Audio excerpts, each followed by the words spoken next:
ఈరోజు అయితే మా ఫ్రెండ్ వాళ్ళ ఇంట్లో వైభవలక్ష్మి వ్రతం జరిగింది. సో ఆ వ్రతంలో నేను కొంత పాటనైతే మీకోసం అయితే వీడియో తీసి పెట్టాను. ఈ వ్రతానికైతే 5 రకాల పండ్లు, 5 రకాల నైవేద్యం చేసి పెట్టారు. అలాగే పూలు ఎన్ని రకాలైన పెట్టుకోవచ్చు. సో ఈ వ్రతాన్ని అయితే ఎవరైనా చేసుకోవచ్చు.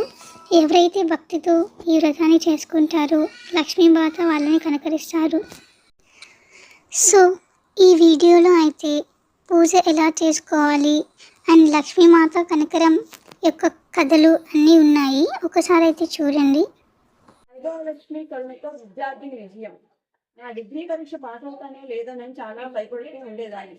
ఇంతలోనే మా వారు విస్తరించిన వైభవలక్ష్మి పూజ వైభవం అనే పుస్తకం చదివి మంచి మార్కులతో పరీక్ష పాస్ అయ్యేలా చూడమని కోరుతూ 4 వారాల పాటు వైభవలక్ష్మిని పూజించాను. ఆ తల్లి దయ వల్ల అసలు ఫెయిల్ అవుతానేమోనని భయపడే మేము పరీక్షల్లో మంచి మార్కులతో ఫస్ట్ క్లాస్ లో పాస్ అయ్యాను. వైభవలక్ష్మి అనుగ్రహానికి అంతం లేదు.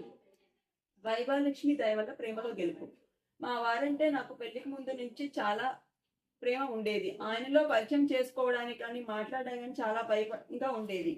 ఆయన మనసేమితో నాకేమీ తెలియదు. ఆయన ఎప్పుడు నా కేసు చూసేవారు కాదు. ఇలా ఉండగా మా క్వార్టర్స్ లో ఎవరో వైభవలక్ష్మి వ్రతం చేస్తున్నామని రమ్మని, కానీ అది మా వారి స్నేహితుల ఇల్లని, ప్రతి శుక్రవారం ఆయన వాళ్ళ సిస్టర్ కి ఎస్కార్ట్ గా ఆ పూజకు వస్తారని తెలియడంతో ఆయన్ని చూడటం కోసమే ఒక శుక్రవారం వెళ్ళాను. నోమయ్యింది, కానీ ఆయన నా కేసు చూడలేదు. చటుక్కున ఆలోచన వచ్చి, అమ్మ వైభవలక్ష్మి, నిజంగా నీలో సత్యమే ఉంటే ఇక్కడి నుంచి మేము వెళ్లేలోపు ఆయన నన్ను చూసి ఒక్క మాట అయినా మాట్లాడేలాగా చెయ్యి, అలా చూస్తానని దండం పెట్టుకున్నాను. అందరం వాయినాలు తీసుకుని బయలుదేరాం. అప్పటికి ఆయన తన సిస్టర్తో కిందకి వెళ్ళిపోయారు. నేను ఉసూరుమంటూ మెట్లు దిగుతుండగా ఆయన ఎందుకో మళ్ళీ హడావుడిగా మెట్లెక్కి పైకి వచ్చేస్తూ అనుకోకుండా నాకు డాష్ ఇచ్చారు. సారీ, ఎక్స్క్యూజ్ మీ అనేసి వెళ్ళిపోయారు. క్షణం దాకా షాపులో ఉండిపోయి తర్వాత ఇంటికి వెళ్ళిపోయాను. ఆ తల్లికి మొక్కడం ఏమిటి, ఆయన చూపుని కోరితే స్పర్శ కూడా లభించలేదు. ఒక్క మాటైనా మాట్లాడితే చాలనుకుంటే 2 మాటలు మాట్లాడడం ఏమిటని ఆశ్చర్యపోయాను. ఖచ్చితంగా వైభవలక్ష్మి వ్రతంలో మహిమ ఉందనుకున్నాను. మరుసటి వారం నుంచి నేను కూడా వ్రతం చేయడం మొదలు పెట్టాను. చాలా ఆశ్చర్యంగా ఆయన తన సిస్టర్తో కలిసి ప్రతి వారం మా ఇంట్లో పూజకు కూడా వచ్చి ప్రసాదం తీసుకునేవారు. ఆఖరి విద్యాపన రోజునే పెద్దల ఆలోచనతో మాకు పెళ్లి మాటలు జరిగాయి. పైన నెలలోనే మా పెళ్ళయింది. ఇప్పటికీ మేము ఆ తల్లినే ప్రార్థిస్తూ ఉన్నాము. Vaibhav Lakshmi is so great. ఉద్యోగం ఇప్పించిన వైభవలక్ష్మి వ్రతం. ఏజ్ పారవడానికి ఇంకెన్నాళ్ళలో టైం లేదు. ఉద్యోగం వచ్చే సూచన ఏమీ కనపడక చాలా బెంగగా ఉండేది. అప్పట్లో మా అమ్మగారి స్నేహితులు ఎవరో మా ఇంటికి వచ్చి, భయమేమీ లేదు, మీ వాడికి సర్కారు కొలువే దొరుకుతుంది, నువ్వు వైభవలక్ష్మి వ్రతం చేయమని సలహా ఇచ్చారు. అలాగేనని మా అమ్మ 9 శుక్రవారాలను మొక్కుకొని అమ్మవారిని పూజించింది. ఎంత ఆశ్చర్యం అంటే, అంతకుముందు ఇంటర్వ్యూలో నన్ను అన్ఫిట్ గా డిక్లేర్ చేసిన వారే ఇప్పుడు నన్ను ఫిట్ క్యాండిడేట్ గా భావిస్తూ అపాయింట్మెంట్ ఆర్డర్ పంపించారు. నిజంగా ఆ తల్లి మహిమల్ని మనం అందుకోలేం. సర్వదా ఆ తల్లికి కృతజ్ఞుణ్ణి. ఈ వ్రతాన్ని చేయడం వల్ల కలిగే సత్ఫలితాలు.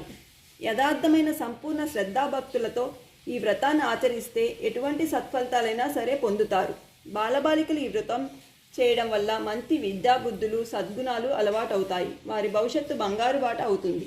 పెళ్లి కాని కన్యలు ఈ వ్రతాన్ని ఆచరించడం వల్ల వారికి త్వరలోనే చక్కటి సంబంధాలు కుదిరి వివాహాలు జరుగుతాయి.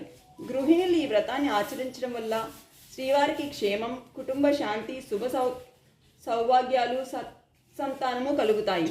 ఈ వ్రతాన్ని భార్యాభర్తలిద్దరూ కలిసి ఆచరిస్తే అనుకూల దాంపత్య సౌఖ్యాన్ని, యోగ్యమైన సంతానాన్ని, ఐశ్వర్యాన్ని పొందుతారు.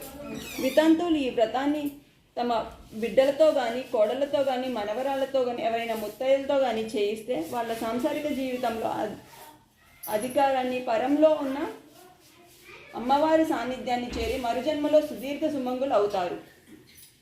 పురుషులు ఈ వ్రతం చేయడం వల్ల ఆరోగ్యవంతులు, ఆర్జనాపరులు, అధికారులు కావడమే కాకుండా వారి ధనధాన్యాలు కూడా వృద్ధి చెందుతాయి. వృద్ధులు ఈ వ్రతం చేయడం వల్ల రోగ విముక్తులు అవుతారు. బాధ్యతలను తీర్చుకుని ప్రశాంతతని పొందుతారు.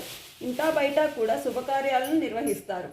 విద్యార్థులు చేస్తే విద్యాభివృద్ధి, పరీక్షలో ఉత్తీర్ణత పొందుతారు. నిరుద్యోగులు ఉద్యోగులుగాను, ఉద్యోగస్తులు ఇంక్రిమెంట్లు, ప్రమోషన్లు సాధిస్తారు. వ్యాపారస్తులు వ్యాపార అభివృద్ధిని, రాజకీయ నాయకులు ఉన్నత పదవులను, ఏ రంగాల వారు ఆయా రంగాల్లో అభివృద్ధిని పొందుతారు. కష్టాల్లో ఉన్న వాళ్ళు ఈ వ్రతాన్ని చేయడం వల్ల కష్టాలు తీరి సుఖశాంతులు లభిస్తాయి. దరిద్రం తొలగుతుంది. దైన్యం హరిస్తుంది. ఇన్ని మాటలెందుకు? శ్రీ వైభవలక్ష్మి వ్రతాచరణం వల్ల కష్టాలు తీరి 1000 రకాల లాభాలు కలుగుతాయి. ఆ తల్లి అనుగ్రహం కలిగితే అందరానిది పొందరానిది అంటూ ఏదీ ఉండదు. అమ్మదయ్య ఉంటే అన్నీ ఉన్నట్లే. అయితే యోమాం భజతి శ్రద్ధ అన్నట్లు శ్రద్ధాభక్తులు చాలా ప్రధానం. తక్షణమే పూజించండి, సత్ఫలితాలను పొందండి. ఆ ఐశ్వర్యానికి గీటురాయి బంగారం కావున పూజలో ఏదైనా ఒక బంగారు వస్తువుని కానీ లేదా నాణ్యాన్ని కానీ ఉంచి పూజించాలి. బంగారం లేని వాళ్ళు వెండి వస్తువుని కానీ లేదా నాణ్యాన్ని కానీ పూజించవచ్చును. అది కూడా అందుబాటులో లేని వాళ్ళు వారి దేశంలో చలామణిలో ఉన్న ధనం యొక్క ప్రమాణ నాణ్యాన్ని, మన దేశంలో రూపాయి కాసుల అయినా పూజించాలి. అమ్మవారి పూజలో కలశం కూడా చాలా ప్రధానం. ఈ కలశం 2 రకాలు. మొదటిది ఒక చిన్న కొబ్బరి బండం లేదా పెద్ద కొబ్బరికాయ, రాగి, వెండి, బంగారు పాత్రలు నీళ్లు పోసి గంధ పుష్పాక్షలతో అర్పించి చుట్టూరా కుంకుమ గంధాలతో అలంకరించి కలశంలో కొవ్వలు బయటకు వచ్చేలా తమలపాకులను కానీ మామిడాకులు కానీ ఉంచాలి.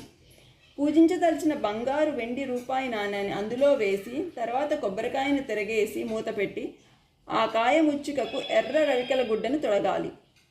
రెండవ పద్ధతి అంతా పై మాదిరే. ఎటొచ్చి బంగారాన్ని కలశంలో వేయకూడదు. కలశాన్ని మామిడాకులు తమలపాకులతో అలంకరించాక దాని మీద ఒక చిన్న పాత్ర ఉంచి అందులో కాసిని పాలు పోసి బంగారు వస్తువుని అందులో ఉంచి పూజించాలి. పూజానంతరం తీసి మళ్ళీ వాడుకోవచ్చును. ఈ 2 విధానాల్లో ఎవరి ఆనవాయితీని బట్టి శక్తిని బట్టి వారు కలశాధారణ చేయాలి.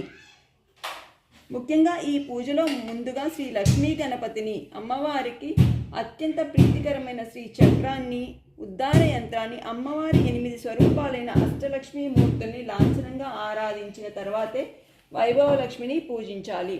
వడపప్పు పానకాలతో పాటు తప్పనిసరిగా ఒక తీపి వస్తువును కూడా నివేదించాలి.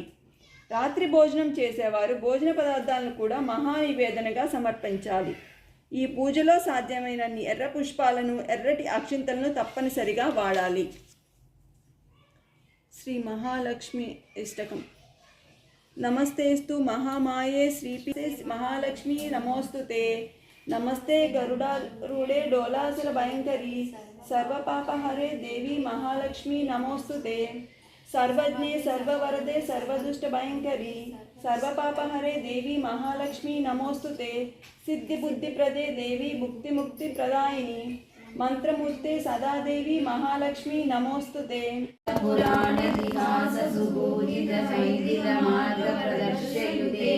జయ జయ హే మధుసూదన గామిని ధనలక్ష్మి రూపేణ పాలయ మాం.